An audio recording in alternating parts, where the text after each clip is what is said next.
നമസ്കാരം. ഇന്ന് കേരളത്തിലെ കലാ സാഹിത്യം സംസ്കാരം എന്ന ഭാഗത്തെ മൂന്നാമത്തെ ക്ലാസ്സാണ്. ഈ ക്ലാസ് ഷെഡ്യൂൾ ചെയ്തിരിക്കുന്നത് ജൂലൈ 20-ാം തീയതിയിലേക്കാണ്.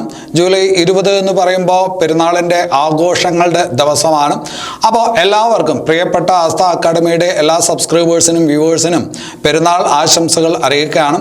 അതുപോലെ മറ്റൊരു സന്തോഷത്തിന് കൂടി ഈ ദിവസം കാരണമായേക്കാം. ഈ ദിവസം ആസ്ഥ അക്കാഡമി അതിൻ്റെ 1,00,000 സബ്സ്ക്രൈബർ എന്ന് പറയുന്ന ആ ഒരു ഘട്ടത്തിലേക്ക് കടന്നിട്ടുണ്ടാവും. 100K സബ്സ്ക്രൈബേഴ്സ് ഉള്ള ഒരു കുടുംബത്തിൻ്റെ ഭാഗമായിട്ട് ഞാനും നിങ്ങളുമൊക്കെ മാറിയിട്ടുള്ള ഒരു ദിവസവും കൂടി ആയിരിക്കാം. അതിൻ്റെ സന്തോഷവും കൂടി പങ്കുവയ്ക്കുകയാണ്, അഡ്വാൻസ് ആയിട്ട് പങ്കുവയ്ക്കുകയാണ്. അത് സംബന്ധിച്ചിട്ടുള്ള ഒരു വീഡിയോ നമുക്ക് ശനിയാഴ്ച ചെയ്യാം, വരുന്ന ശനിയാഴ്ച ദിവസം ചെയ്യാം. നിങ്ങൾക്ക് വേണ്ടിയിട്ട് ആ സന്തോഷത്തിൻ്റെ ഭാഗമായിട്ട് കേരളത്തിലെ ഉദ്യോഗാർത്ഥികൾക്ക് വേണ്ടി നല്ലൊരു സമ്മാനം കൂടി ആ ദിവസം നൽകണമെന്ന് ആഗ്രഹിക്കുന്നു. അതിൻ്റെ കാര്യങ്ങളൊക്കെ ആ വീഡിയോയിൽ പറയാം. ഞാൻ അജിത് സുമേരു. ഏവർക്കും ആസ്ഥ അക്കാഡമിയുടെ യൂട്യൂബ് ചാനലിലേക്ക് സ്വാഗതം.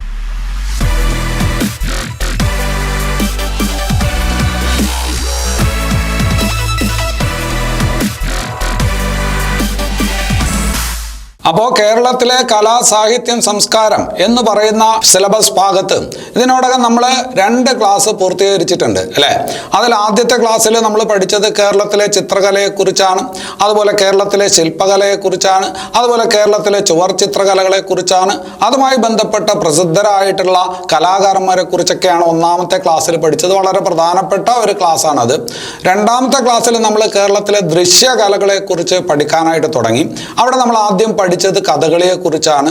ആ കഥകളിയെക്കുറിച്ച് പറഞ്ഞപ്പോൾ പ്രധാനപ്പെട്ട കഥകളിയുമായി ബന്ധപ്പെട്ട ചടങ്ങുകൾ, കഥകളിയിലെ വേഷങ്ങൾ, പിന്നെ അത് കഴിഞ്ഞിട്ട് കഥകളി കലാകാരന്മാർ, പിന്നെ ആ കഥകളിയുമായിട്ടൊക്കെ ബന്ധപ്പെട്ട് പ്രോത്സാഹനം നൽകുന്നതിന് വേണ്ടിയിട്ട് സ്ഥാപിച്ച കേരള കലാമണ്ഡലം, ഇതെല്ലാം നമ്മൾ ആ ഭാഗത്ത് പഠിച്ചു, വളരെ വ്യക്തമായിട്ട് തന്നെ പഠിച്ചു. എന്തായാലും കഥകളിയുടെ ഭാഗത്ത് ഒരു ചോദ്യം ഉറപ്പായിട്ടും ഉണ്ടാവും. അതുകൊണ്ടാണ് നമ്മളത് ഡീറ്റെയിൽ ആയിട്ട് പഠിച്ചത്. അപ്പം നിങ്ങൾ എന്ത് ചെയ്യണം? അത് ഉറപ്പായിട്ടും ആ ക്ലാസ് പഠിച്ചിരിക്കണം. അതിൻ്റെ ലിങ്ക് ഇവിടെ മുകളിൽ കൊടുത്തേക്കാം. അപ്പോൾ ആ ദൃശ്യകലകൾ എന്നുള്ള ഭാഗത്ത് അതിൻ്റെ ഒരു തുടർച്ചയായിട്ടുള്ള ക്ലാസ്സാണ്. നിങ്ങൾക്കറിയാം, പരീക്ഷയ്ക്ക് സ്ഥിരമായിട്ട് ചോദിക്കുന്ന ഒരു ചോദ്യമുണ്ട്. യുനെസ്കോയുടെ പൈതൃക പട്ടികയിൽ ഇടം പിടിച്ച ഭാരതീയമായിട്ടുള്ള കലാരൂപം ഏത്? അല്ലെ? യുനെസ്കോയുടെ പൈതൃക കലയിൽ ഇടം പിടിച്ച ഭാരതീയമായിട്ടുള്ള കലാരൂപം ഏത് എന്നൊരു ചോദ്യം നിങ്ങൾ സ്ഥിരം കാണാറുണ്ട്. ഏതാണത്? കൂടിയാട്ടമാണ്. അതുപോലെ തന്നെ പരീക്ഷയ്ക്ക് ചോദിക്കുന്ന ഒരു ചോദ്യമുണ്ട്. അമ്മന്നൂർ മാധവ ചാക്യാർ എന്ന കലാകാരൻ ഏത് കലയിലാണ് പ്രസിദ്ധൻ? അമ്മന്നൂർ മാധവ ചാക്യാർ ഏത് കലയുമായി ബന്ധപ്പെട്ടിരിക്കുന്നു എന്ന ചോദ്യം എപ്പോഴും നിങ്ങൾ കണ്ടിട്ടുണ്ട്. അത് ഏത് കലയാണ്? കൂടിയാട്ടം എന്ന് പറയുന്ന ക്ഷേത്ര കലയുമായി ബന്ധപ്പെട്ടതാണ്. കൂടിയാട്ടം എന്നൊക്കെ പറയുമ്പോൾ വളരെ പ്രാചീനമായിട്ടുള്ള ഒരു കലാരൂപമാണ്. ഏതാണ്ട് 2000-ഓളം വർഷം പഴക്കമുള്ള ഒരു കലാരൂപമാണ്. ഈ കൂടിയാട്ടത്തിൽ നിന്നാണ് കഥകളി ഉൾപ്പെടെയുള്ള, രാമനാട്ടം ഉൾപ്പെടെയുള്ള, കൃഷ്ണനാട്ടം ഉൾപ്പെടെയുള്ള കാര്യങ്ങളെല്ലാം വികസിച്ചു വരുന്നത് ഈ പറഞ്ഞ കൂടിയാട്ടത്തിൽ നിന്നാണ്. അപ്പോൾ ആ കൂടിയാട്ടം അത്രയും പ്രധാനമാണ്. ഇനി ഈ കൂടിയാട്ടം ക്ഷേത്രകലയാണെന്ന് പറഞ്ഞു. അപ്പോൾ അത് നടക്കുന്നത് ക്ഷേത്രാങ്കണത്തിനകത്താണ്. ആ ക്ഷേത്രാങ്കണത്തിനകത്ത് കൂടിയാട്ടം നടക്കുന്ന അരങ്ങിനെ നമ്മൾ പറയുന്നത് കൂത്തമ്പലങ്ങൾ എന്നാണ്. ഏതാണ്? കൂത്തമ്പലങ്ങൾ. അപ്പം കൂത്തമ്പലങ്ങൾ എന്ന് പറയുന്നത് പ്രധാനമായിട്ടും ഏത് കലാരൂപവുമായി ബന്ധപ്പെട്ടിരിക്കുന്നു, അല്ലെങ്കിൽ ഏത് കലാരൂപത്തിൻ്റെ അരങ്ങാണ് കൂത്തമ്പലങ്ങൾ എന്നറിയപ്പെടുന്നതെന്ന് ചോദിച്ചാൽ കൂടിയാട്ടത്തിൻ്റെ അരങ്ങാണ് അല്ലേ? അപ്പം കൂടിയാട്ടത്തിൻ്റെ അരങ്ങാണ് കൂത്തമ്പലങ്ങൾ എന്നുള്ളത്. ഇനി അത് കഴിഞ്ഞ് ആ ഭാഗത്ത് ചോദിക്കാവുന്ന മറ്റൊരു ചോദ്യമെന്ന് പറയുന്നത് കൂടിയാട്ടത്തിൽ ഉപയോഗിക്കുന്ന പ്രധാനപ്പെട്ട വാദ്യ ഉപകരണം ഏതാണ്? കൂടിയാട്ടത്തിൽ പ്രധാനമായി ഉപയോഗിക്കുന്ന വാദ്യ ഉപകരണം ഏതാണ് അല്ലേ? അപ്പൊ അത് ഏതെന്ന് ചോദിച്ചാൽ അതിൻ്റെ ഉത്തരം മിഴാവ് എന്നാണ്. ഏതാണ്? മിഴാവ്. മിഴാവ് എന്ന് പറയുന്ന വാദ്യോപകരണം എന്ന് പറഞ്ഞാൽ വലിയ ഒരു കുടം. ആ കുടത്തിൻ്റെ വായിൽ തോല് കൊണ്ട് കെട്ടിയിട്ടുണ്ടാവും. അതിൽ തട്ടുമ്പോൾ ഉണ്ടാവുന്ന ശബ്ദം, അതാണ് മിഴാവ് എന്ന് പറയുന്ന വാദ്യോപകരണം. പണ്ടാണ് അത് കുടമായിട്ട് ഉപയോഗിച്ചിരുന്നത്, മൺകുടങ്ങളാണ് ഉപയോഗിച്ചിരുന്നത്. ഇന്ന് അത് ഏതാണ്? ലോഹ കുടങ്ങളാണ്, പ്രത്യേകിച്ചും ചെമ്പ് കുടങ്ങളാണ് ഇന്ന് അതിന് വേണ്ടിയിട്ട് ഉപയോഗിക്കുന്നത്. അതാണ് മിഴാവ്. വളരെ പ്രധാനപ്പെട്ട ഒരു വാദ്യ ഉപകരണമാണ്. ഇനി അത് കഴിഞ്ഞിട്ട് കൂടിയാട്ടം കഴിഞ്ഞാൽ മറ്റൊരു കലാരൂപമുണ്ട്, നമ്മൾ പറയും കൂത്തെന്ന് പറയും. ഏതാണ്? കൂത്ത് അല്ലെ. കൂത്തെന്ന് പറയുമ്പോൾ രണ്ട് തരമുണ്ട്. ചാക്യാർ കൂത്ത് എന്ന് നിങ്ങൾ കേട്ടിട്ടുണ്ടാവും. ചാക്യാർ കൂത്ത്, ഒരാള് ഒരു കഥ പറയുന്നു, കാണികൾ കേൾക്കുന്നു, കഥ പറയുന്നു, ആക്ഷേപഹാസ്യമാണ്, അതിനകത്ത് കാണികളെ ചിലപ്പോൾ കുത്തും, പരിഹസിക്കും, അങ്ങനെയൊക്കെയുള്ള ഒരു കാര്യങ്ങളുണ്ട്. ചാക്യാർ കൂത്ത് അല്ലെ. അതുപോലെ വേറൊന്നുണ്ട് നങ്ങ്യാർ കൂത്ത്. അതില് നങ്ങ്യാർ കൂത്ത് ഒന്ന് ശ്രദ്ധിച്ചു വെച്ചേക്കണം, സ്ത്രീകൾ മാത്രം അവതരിപ്പിക്കുന്ന ഒരു കലാരൂപമാണ്. ചാക്യാർ കൂത്ത് പുരുഷന്മാരാണെങ്കിൽ സ്ത്രീകൾ അവതരിപ്പിക്കുന്ന കൂത്താണ്, അല്ലെങ്കിൽ സ്ത്രീകൾ അവതരിപ്പിക്കുന്ന കലാരൂപമാണ് ഏത്? നങ്ങ്യാർ കൂത്ത് എന്നുകൂടി ഓർത്ത് വയ്ക്കുക. ഇനി അത് കഴിഞ്ഞിട്ട് ആക്ഷേപഹാസ്യം എന്ന് നമ്മൾ പറഞ്ഞു, ഇപ്പൊ കുറച്ച് നേരത്തെ പറഞ്ഞതുള്ളൂ. ആക്ഷേപഹാസ്യം അങ്ങനെയൊക്കെ പറയുമ്പോൾ നമ്മുടെ മനസ്സിലോട്ട് പെട്ടെന്ന് ഓടി വരുന്ന ഒരു കലാകാരനുണ്ട്. ആ കലാകാരൻ എന്ന് പറയുന്നത് കുഞ്ചൻ നമ്പ്യാരാണ് അല്ലെ. ആരാണ്? കുഞ്ചൻ നമ്പ്യാർ. കുഞ്ചൻ നമ്പ്യാരെ അറിയാത്ത ഒരു മലയാളിയുമില്ല. കുഞ്ചൻ നമ്പ്യാരെ അറിയാത്ത ഒരു മലയാളിയില്ല. അല്ലെങ്കിൽ ഇങ്ങനെ പറയാം, കുഞ്ചൻ നമ്പ്യാരെ അറിയാത്തവർ മലയാളിയല്ല എന്ന് വേണമെങ്കിൽ പറയാം. അത്രയ്ക്ക് പ്രസിദ്ധനായിട്ടുള്ള കലാകാരനാണ് കുഞ്ചൻ നമ്പ്യാർ. എവിടെയാണ് ജനിച്ചത്? പാലക്കാട് ജില്ലയിലാണ്. ഇന്നത്തെ പാലക്കാട് ജില്ലയിൽ ലക്കിടി എന്ന് പറയുന്ന സ്ഥലത്ത് കിള്ളിക്കുറിശി മംഗലത്ത് കലക്കത്ത് ഭവനത്തിൽ ജനിച്ചു. എല്ലാം പ്രധാനമാണ്. പാലക്കാട് ജില്ലയിൽ ലക്കിടിക്കടുത്ത് കിള്ളിക്കുറിശി മംഗലത്ത് കലക്കത്ത് ഭവനത്തിലാണ് ആര് ജനിച്ചത്? കുഞ്ചൻ നമ്പ്യാർ ജനിച്ചത്. അമ്മയുടെ സ്ഥലം അതാണ്. എവിടെ ജനിച്ചു? പാലക്കാട്. അപ്പൊ കലക്കത്ത് ഭവനം ഏത് കലാകാരന്റെ വീട്ടുപേരാണ് എന്ന് ചോദിച്ചാൽ, ഇതൊക്കെ ചോദിച്ചിട്ടുണ്ട് പരീക്ഷയ്ക്ക്, കുഞ്ചൻ നമ്പ്യാരുടെ വീട്ടുപേരാണ് കലക്കത്ത് ഭവനം അല്ലെ. നമുക്കറിയാം തുള്ളൽ പ്രസ്ഥാനത്തിന്റെ ഉപജ്ഞാതാവ്. തുള്ളൽ പ്രസ്ഥാനത്തിന്റെ ഉപജ്ഞാതാവ്. തുള്ളൽ തന്നെ പലതരത്തിലുണ്ട്. പലതരത്തിലുള്ള തുള്ളലുകൾ ഏതാണ്? ഓട്ടം തുള്ളലുണ്ട്, പറയൻ തുള്ളലുണ്ട്, ശീതങ്കൻ തുള്ളലുണ്ട്, പലതരത്തിലുള്ള തുള്ളലുകളുണ്ട്. ആ തുള്ളൽ പ്രസ്ഥാനത്തിന്റെ ഉപജ്ഞാതാവാണ് കുഞ്ചൻ നമ്പ്യാർ അല്ലെ. പണ്ട് ചാക്യാർ കൂത്തില് ഇയാള് മിഴാവ് കൊട്ടാൻ ഇരിക്കുന്ന സമയത്ത് ഇയാൾ ഉറങ്ങിപ്പോയി. അപ്പൊ ചാക്യാർ ഇദ്ദേഹത്തെ ഒരുപാട് പരിഹസിച്ചു. അതിന്റെ പ്രതികാരമായിട്ട് പിന്നീട് അദ്ദേഹം മറ്റൊരു കലാരൂപം ഉണ്ടാക്കിയെടുക്കുകയായിരുന്നു. അതായിരുന്നു തുള്ളൽ പ്രസ്ഥാനം എന്നൊക്കെ നമ്മൾ കൊച്ചു ക്ലാസ്സിൽ പഠിച്ചിട്ടുണ്ട്. ഞാനും അത്രയും പഠിച്ചിട്ടുള്ളൂ. അപ്പൊ അതാണ് തുള്ളൽ പ്രസ്ഥാനം. അപ്പൊ അത്രയും കാര്യങ്ങൾ അവിടെ ഓർത്തു വയ്ക്കുക. ഇനി അത് കഴിഞ്ഞിട്ട് ഒരു കാര്യം ഓർക്കേണ്ടത്, പേവിഷബാധ കാരണം മരണപ്പെട്ടു എന്ന് കരുതുന്ന, അങ്ങനെ പറയുന്നുണ്ട്, പേവിഷബാധ കാരണം മരണപ്പെട്ടു എന്ന് കരുതുന്ന കലാകാരൻ ആര് എന്ന് ചോദിച്ചാലും ആരാണ്? ഈ കുഞ്ചൻ നമ്പ്യാരാണ്. കുഞ്ചൻ നമ്പ്യാരാണ്. അപ്പോ ജനിച്ചത് പാലക്കാടാണ്. അച്ഛന്റെ വീടെന്ന് പറയുന്നത് ചെമ്പകശ്ശേരിയാണ്. ചെമ്പകശ്ശേരി എന്ന് പറയുമ്പോൾ ചെമ്പകശ്ശേരി രാജ്യം, പഴയ ചെമ്പകശ്ശേരി രാജ്യം എന്ന് പറഞ്ഞാൽ നമ്മുടെ ഇന്നത്തെ ഈ ആലപ്പുഴ ജില്ലയിൽ വരുന്ന അമ്പലപ്പുഴ ഭാഗമാണ് ചെമ്പകശ്ശേരി രാജ്യം. അവിടെ പിന്നീട് അദ്ദേഹം ചെമ്പകശ്ശേരി രാജാവിന്റെ സദസ്സിലായിരുന്നു. അങ്ങനെ ഇരിക്കുമ്പോഴാണ് മാർത്താണ്ഡവർമ്മ ചെമ്പകശ്ശേരി രാജ്യം അല്ലെങ്കിൽ പഴയ പുറക്കാട് രാജ്യം ആക്രമിക്കുന്നതും ചെമ്പകശ്ശേരിയെ തിരുവിതാംകൂറിനോട് ചേർക്കുകയും ചെയ്തു. അപ്പോ ഈ കുഞ്ചൻ നമ്പ്യാർ മാർത്താണ്ഡവർമ്മയുടെ സദസ്സിലോട്ടായി, മാർത്താണ്ഡവർമ്മയുടെ ആശ്രിതനായിട്ട് മാറി. പിന്നീട് അത് കഴിഞ്ഞിട്ട് മാർത്താണ്ഡവർമ്മ മരിച്ചപ്പോ വേറൊരാൾ വന്നു. അതിനുശേഷം വന്നതാണ് നമ്മുടെ ധർമ്മരാജ അല്ലെ. കാർത്തിക തിരുനാൾ ധർമ്മരാജ വന്നപ്പോൾ അദ്ദേഹത്തിന്റെ സദസ്സിലും ഉണ്ടായിരുന്നു. അപ്പൊ ചെമ്പകശ്ശേരി രാജാവിന്റെ സദസ്സിലുണ്ടായിരുന്നു, മാർത്താണ്ഡവർമ്മയുടെ സദസ്സിലുണ്ടായിരുന്നു, ധർമ്മരാജയുടെ സദസ്സിലുണ്ടായിരുന്നു. ധർമ്മരാജയുടെ സദസ്സിലുണ്ടായിരിക്കുന്ന സമയത്ത് വയസ്സായപ്പോൾ അദ്ദേഹം പറഞ്ഞു, എനിക്ക് എൻ്റെ നാട്ടിലോട്ട് പോകണം, ചെമ്പകശ്ശേരിയിലോട്ട് പോകണമെന്ന് പറഞ്ഞ് ധർമ്മരാജയിൽ നിന്ന് റിട്ടയർമെന്റ് വാങ്ങിച്ച് ചെമ്പകശ്ശേരിയിൽ വരികയും അമ്പലപ്പുഴയിൽ വരികയും അവിടെ വെച്ചാണ് അദ്ദേഹം എന്ത് ചെയ്യുകയും ചെയ്തത്? മരിക്കുകയും ചെയ്തത്. അതുകൊണ്ട് അദ്ദേഹത്തിന്റെ സ്മാരകം എവിടെയെന്ന് ചോദിച്ചാൽ ആലപ്പുഴയില് അമ്പലപ്പുഴയിലാണ്. ആലപ്പുഴയില് അമ്പലപ്പുഴയിലാണ് ആരുടെ സ്മാരകമുള്ളത്? കുഞ്ചൻ നമ്പ്യാരുടെ സ്മാരകമുള്ളത്. കേരള സർക്കാർ സാംസ്കാരിക വകുപ്പിന്റെ നേതൃത്വത്തിലുള്ള അദ്ദേഹത്തിന്റെ സ്മാരകം, കുഞ്ചൻ നമ്പ്യാർ സ്മാരകം എവിടെയെന്ന് ചോദിച്ചാൽ എവിടെയാണ്? അത് അമ്പലപ്പുഴയാണ്. ഓർത്തു വെക്കണം, പരീക്ഷയ്ക്ക് ചോദിച്ചിട്ടുണ്ട്. ഇനി അത് കഴിഞ്ഞിട്ട് വേറൊരു കാര്യം, കുഞ്ചൻ നമ്പ്യാരെ കുറിച്ച് പറയുമ്പോൾ വേറൊരു കാര്യം ആദ്യം പറയേണ്ടിയിരുന്നതാണ്. പ്രാചീന കവിത്രയങ്ങളിൽ പെടുന്ന ഒരാളാണ് ആര്? കുഞ്ചൻ നമ്പ്യാർ. പ്രാചീന കവിത്രയങ്ങൾ എന്ന് പറയുന്നത് ആരൊക്കെയാണെന്ന് നിങ്ങൾക്ക് അറിയാം. ചെറുശ്ശേരി. അത് കഴിഞ്ഞിട്ട് തുഞ്ചത്ത് രാമാനുജൻ എഴുത്തച്ഛൻ, കിളിപ്പാട്ട് പ്രസ്ഥാനത്തിന്റെ ഉപജ്ഞാതാവ് എഴുത്തച്ഛൻ അല്ലെ. രാമാനുജൻ രാമാനുജൻ എന്നുകൂടി അദ്ദേഹത്തിന് പേരുണ്ട്. തുഞ്ചത്ത് രാമാനുജൻ എഴുത്തച്ഛൻ, പിന്നെ അത് കഴിഞ്ഞിട്ട് കുഞ്ചൻ നമ്പ്യാർ. ഇവരാണ് പ്രാചീന കവിത്രയങ്ങളിൽ പെടുന്നത്. ചെറുശ്ശേരി, പിന്നെ രാമാനുജൻ എഴുത്തച്ഛൻ, പിന്നെ അത് കഴിഞ്ഞ ആരാണ്? കുഞ്ചൻ നമ്പ്യാർ. അപ്പൊ ആ കുഞ്ചൻ നമ്പ്യാരുടെ സ്മാരകം എവിടെയെന്ന് പറഞ്ഞു? സ്മാരകം എന്ന് പറയുന്നത് കേരള സർക്കാർ സാംസ്കാരിക വകുപ്പിന്റെ കീഴിലുള്ള സ്മാരകം എവിടെയെന്ന് ചോദിച്ചാൽ അതെവിടെയാണ്? അമ്പലപ്പുഴയിലാണ്. അദ്ദേഹത്തിന്റെ സ്ഥലമുണ്ട്, അതായത് പാലക്കാടുള്ള കലക്കത്ത് ഭവനവും ഒരു സ്മാരകമാണ്. എന്നാലും കേരള സർക്കാരിന്റെ നേതൃത്വത്തിലുള്ള ഏതെന്ന് ചോദിക്കുമ്പോൾ നമ്മൾ ഏതെന്ന് പറയും? അമ്പലപ്പുഴ എന്ന് പറയണം. ഇനി അത് കഴിഞ്ഞിട്ട് പരീക്ഷയ്ക്ക് ചോദിച്ചിട്ടുള്ളതാണ് മെയ് 5 ആരുടെ ദിനമായിട്ട് ആചരിക്കുന്നു? മെയ് 5 എന്ന് പറയുന്നതാണ് കുഞ്ചൻ ദിനം. കുഞ്ചൻ ദിനം അദ്ദേഹം ജനിച്ചത് എന്നാണ് എന്നുള്ളതിനെ കുറിച്ച് വളരെ വലിയ വ്യക്തതയൊന്നുമില്ല. അതുകൊണ്ട് മെയ് 5 നമ്മൾ എന്തായിട്ട് ആചരിക്കുന്നു? കുഞ്ചൻ ദിനമായിട്ട് ആചരിക്കുന്നു. മെയ് 5 കുഞ്ചൻ ദിനം. പരീക്ഷയ്ക്ക് എപ്പോഴും ചോദിക്കുന്നതാണ് തുഞ്ചൻ ദിനം. തുഞ്ചത്ത് രാമാനുജൻ എഴുത്തച്ഛൻ തുഞ്ചൻ ദിനം എന്നാന്ന് ചോദിച്ചാൽ ഡിസംബർ 31. പിള്ളേർക്ക് ഇത് എപ്പോഴും മാറിപ്പോവും. മെയ് 5 കുഞ്ചൻ, ഡിസംബർ 31 എന്ന് പറയുന്നത് തുഞ്ചൻ ദിനം അല്ലെ. പേ വിഷബാധയേറ്റു മരിച്ചയാളാണ് കുഞ്ചൻ നമ്പ്യാർ. അതുകൊണ്ട് മെയ് 5 പേ അല്ല.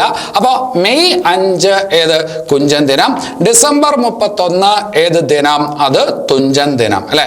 അതിനപ്പുറം ഇല്ല. അതായത് തുഞ്ചത്ത് രാമാനുജൻ എഴുത്തച്ഛൻ അപ്പുറത്ത് ഇനി മലയാളത്തിൽ ആരുമില്ല. അതുകൊണ്ട് ഏറ്റവും ഒടുവിൽ ഡിസംബർ 31, അതിനപ്പുറം ഇനി ഒന്നുമില്ല. അപ്പൊ ഡിസംബർ 31 തുഞ്ചൻ ദിനം, മെയ് 5 കുഞ്ചൻ ദിനം. അപ്പൊ അത്രയും കാര്യങ്ങൾ അവിടെ ഓർത്തു വയ്ക്കുക. ഇനി അത് കഴിഞ്ഞിട്ട് പരീക്ഷയ്ക്ക് ഈ ഭാഗത്ത് ധാരാളം ചോദ്യങ്ങൾ വരുന്ന ഒരു ഭാഗമുണ്ട്. കുഞ്ചൻ നമ്പ്യാരുമായി ബന്ധപ്പെട്ട വരികളാണ്. അദ്ദേഹത്തിന്റെ ഓട്ടം തുള്ളലുമായി ബന്ധപ്പെട്ട് അദ്ദേഹം അതിനു വേണ്ടി ഉണ്ടാക്കിയിട്ടുള്ള വരികളുണ്ട്. അതൊന്ന് ഓർത്തു വയ്ക്കണം. അത് പലതും നമുക്ക് കൂടി ബാധകമാണ്. ഏത് കാലഘട്ടത്തിലും യോജിച്ച വരികളാണ് അദ്ദേഹം എഴുതിയത്. അപ്പൊ അതിലൊരു വരി ഞാൻ വായിക്കാം. കണ്ടാൽ അറിവാൻ സമർത്ഥനല്ലെങ്കിൽ നീ കൊണ്ടാൽ അറിയും അതിനില്ല സംശയം. കണ്ടറിഞ്ഞിട്ടില്ലെങ്കിൽ തീർച്ചയായിട്ടും നീ കൊണ്ട് തന്നെ അറിയും. കണ്ടാൽ അറിവാൻ സമർത്ഥനല്ലെങ്കിൽ നീ കൊണ്ടാൽ അറിയും അതിനില്ല സംശയം എന്ന് പറയുന്ന ആ വരികൾ ആരുടേതെന്ന് ചോദിച്ചാൽ കുഞ്ചൻ നമ്പ്യാരാണ് അല്ലെ. പരീക്ഷയ്ക്ക് ഇനി വളരെ കുറച്ച് ദിവസമേ ഉള്ളൂ. ഇപ്പോഴും ഉഴപ്പാണ്. ഇത് തീർച്ചയായിട്ടും എന്ത് ചെയ്യും? കൊണ്ട് തന്നെ അറിയും. അപ്പൊ കണ്ടറിഞ്ഞില്ലെങ്കിൽ പിന്നീട് കൊണ്ടറിയും. അപ്പൊ അത് നമുക്ക് കൂടി ബാധകമാണേ. ഇനി അത് കഴിഞ്ഞിട്ട് വേറൊരു വരി നോക്ക്. നോക്കടാ നമ്മുടെ മാർഗേ കിടക്കുന്ന മർക്കടാ നീയങ്ങ് മാറിക്കിടച്ചടാ. നോക്കടാ നമ്മുടെ മാർഗേ കിടക്കുന്ന മർക്കടാ നീയങ്ങ് മാറിക്കടാച്ചടാ. ഇത് ഓവർ സ്മാർട്ട് ആവുന്ന ഉദ്യോഗാർത്ഥികളെ കുറിച്ചാണോ ഇങ്ങനെ എഴുതിയെന്നൊരു സംശയം എനിക്കിപ്പോഴുണ്ട്. ഇപ്പോഴത്തെ കാലഘട്ടത്തിൽ അല്പം പഠിച്ചു കഴിയുമ്പോൾ ഒരു അമിത ആത്മവിശ്വാസം കാണിക്കുന്ന ഓവർ സ്മാർട്ട് ആവുന്ന ഉദ്യോഗാർത്ഥികളുണ്ട്. അവരെ കുറിച്ചാണോ എഴുതിയതെന്നുള്ള ഒരു സംശയമുണ്ട്. ഇതിലെ ഈ രംഗം എന്ന് പറയുന്നത് ഭീമൻ കല്യാണ സൗഗന്ധികം എന്ന് പറയുന്ന പുഷ്പം അതിനു വേണ്ടി അന്വേഷിച്ചിറങ്ങുമ്പോൾ അതിൻ്റെ വഴിയിൽ അദ്ദേഹം നടന്നു പോകുന്ന വഴിയിൽ ഒരു കുരങ്ങ് വന്ന് കിടക്കുന്നു. ശരിക്കും പറഞ്ഞാൽ ഈ കുരങ്ങ് ഹനുമാനാണ്. അദ്ദേഹമാണ് അവിടെ കിടക്കുന്നത്. പക്ഷെ കണ്ടപ്പോൾ കുരങ്ങായിട്ടാണ് അദ്ദേഹത്തിന് തോന്നിയത്. കുരങ്ങിന്റെ രൂപത്തിലാണ് കിടന്നത്. അപ്പോൾ പരിഹസിക്കുന്നതാണ് രംഗം. കുരങ്ങിനെ പരിഹസിക്കുന്നതാണ് രംഗം. ഈ ഞാൻ വരുമ്പോൾ നീ കയറി കുറുകെ കിടക്കുന്നോ, മാറിക്കിടയടാ എന്നുള്ളതാണ്. അവസാനം കുരങ്ങ് മാറാൻ തയ്യാറായില്ല, എന്നെ എടുത്ത് മാറ്റിയിട്ട് നീ പൊക്കോ എന്ന് കുരങ്ങ് പറയുമ്പോൾ അതിൻ്റെ വാലിൽ പൊക്കി എടുക്കാനായിട്ട് ശ്രമിക്കുമ്പോൾ വാല് പൊങ്ങുന്നില്ല. അപ്പോഴാണ് കുരങ്ങിന്റെ ശക്തി ആർക്കും മനസ്സിലാവുന്നത്? ഭീമന് മനസ്സിലാവുന്നത്. അപ്പോൾ അത് ഹനുമാനാണെന്ന് തിരിച്ചറിയുന്നത് പിന്നീടാണ്. നമ്മുടെ പല ഉദ്യോഗാർത്ഥികളും കുറച്ച് കാര്യങ്ങൾ പഠിച്ചു കഴിയുമ്പോഴത്തേക്കും ഒരു അമിത ആത്മവിശ്വാസം കാണും. പക്ഷെ ഒരു കാര്യം മനസ്സിലാക്കണം, ഈ പരീക്ഷകൾക്ക് തയ്യാറെടുക്കുന്ന ഉദ്യോഗാർത്ഥികൾ ഒരുപാട് പേര് നന്നായിട്ട് തയ്യാറെടുക്കുന്നവരാണ്. അവരോട് മത്സരിക്കാൻ പോകുന്നവർ അവരെ നിസ്സാരരായിട്ട് കാണരുത്. നന്നായിട്ട് പഠിച്ച് മുമ്പോട്ട് പോകണം. അപ്പൊ നിങ്ങൾക്ക് ഈ വരികൾ ബാധകമാണ്. നോക്കടാ നമ്മുടെ മാർഗേ കിടക്കുന്ന മർക്കടാ നീ അങ്ങ് മാറിക്കിടാച്ചടാ. നിങ്ങൾ കുരങ്ങെന്ന് വിളിച്ചത് ശരിക്കും പറഞ്ഞാൽ സിംഹമാണ്, ഒരു പൊപ്പുലിയാണ്. നിങ്ങളെക്കാളും കഴിവും നിങ്ങളെക്കാളും സമർത്ഥരുമായിട്ടുള്ള പൊപ്പുലികൾ. അപ്പൊ അവരെ അതിജീവിക്കാനുള്ള ശക്തി നിങ്ങൾ ദിവസങ്ങൾ കൊണ്ട് വളർത്തിയെടുത്തുകൊണ്ടേയിരിക്കണം. ഇനി അത് കഴിഞ്ഞിട്ട് അടുത്ത ഒരു വരിയുണ്ട്. ഈ വരി കേൾക്കുമ്പോൾ എനിക്ക് തോന്നുന്നത് വാട്സപ്പ് സ്റ്റഡി ഗ്രൂപ്പുകളെയാണോ ഉദ്ദേശിക്കുന്നതെന്നൊരു സംശയമുണ്ട്. ഇപ്പോഴത്തെ കാലഘട്ടത്തിൽ നമ്മളുമായി ബന്ധപ്പെടുത്തി പറയുമ്പോൾ നമ്മുടെ വാട്സപ്പ് സ്റ്റഡി ഗ്രൂപ്പുകളുണ്ടല്ലോ, കുറേ ആൾക്കാർ വന്നിരുന്ന് രാവിലെ മുതൽ വൈകുന്നേരം വരെ പുസ്തകം പഠിക്കാതെ അതിനകത്ത് ചാറ്റുമായിട്ട് നടക്കുന്ന ആൾക്കാരുണ്ട്. ആൺകുട്ടികൾ ഇങ്ങനെയുള്ള വാട്സപ്പ് സ്റ്റഡി ഗ്രൂപ്പുകളിൽ ഒരു കാരണവശാലും ചെന്ന് പോയി വീഴരുത്. അവസാനം നമ്മുടെ ജീവിതം പഴങ്കഞ്ഞിയാവും. അതുകൊണ്ട് ഒരു ശ്രദ്ധ അതിന് വേണം. ആ വരികളാണിത്. കനകം മൂലം കാമിനി മൂലം കലഹം പലവിധം ഉലകിൽ സുലഭം. കനകം മൂലം കാമിനി മൂലം കലഹം പലവിധം ഉലകിൽ സുലഭം. രാവിലെ മുതൽ ചെന്നിരുന്ന് വാട്സപ്പ് സ്റ്റഡി ഗ്രൂപ്പുകളിൽ അല്ലെങ്കിൽ കമ്പൈൻ സ്റ്റഡി എന്ന് പറഞ്ഞിരുന്ന് ചാറ്റാ നടക്കുന്നത്. പഠിത്തമൊന്നും നടക്കുന്നില്ല. വളരെ അപൂർവം പേര് നന്നായി ചെയ്യുന്നവരുണ്ട്. പക്ഷേ ഭൂരിഭാഗം ആൺകുട്ടികളുടെയും കാര്യത്തിൽ ഇത് അവസാനം കുഴപ്പമായിട്ട് മാറാനാണ് സാധ്യത. ഒരു അകലം പാലിക്കുന്നത് നല്ലതായിരിക്കും. അപ്പം ഞാൻ ഈ പറഞ്ഞ വരികൾ എഴുതിയതാര് എന്നാണ് പരീക്ഷയ്ക്ക് ചോദിക്കുക. ഞാൻ ഇപ്പോൾ പറയുന്ന സംഗതികൾ നിങ്ങളുടെ ജീവിതവുമായി ബന്ധപ്പെട്ടതാണ്. പരീക്ഷയ്ക്ക് ചോദിക്കുന്നത് കനകം മൂലം കാമിനി മൂലം ഈ വരികൾ എഴുതിയതാരെന്നേ ചോദിക്കുള്ളൂ. അതാരാണ്? അത് കുഞ്ചൻ നമ്പ്യാരാണ്. ഇനി അത് കഴിഞ്ഞിട്ട് നിങ്ങളുമായിട്ട് കൂടി ബന്ധമുള്ളതാണ്. എലിയെ പോലെ ഇരുന്നവൻ എന്നൊരു പുലിയെ പോലെ വരുന്നത് കാണാം. എലിയെ പോലെ ഇരുന്നവൻ എന്നൊരു പുലിയെ പോലെ വരുന്നത് കാണാം.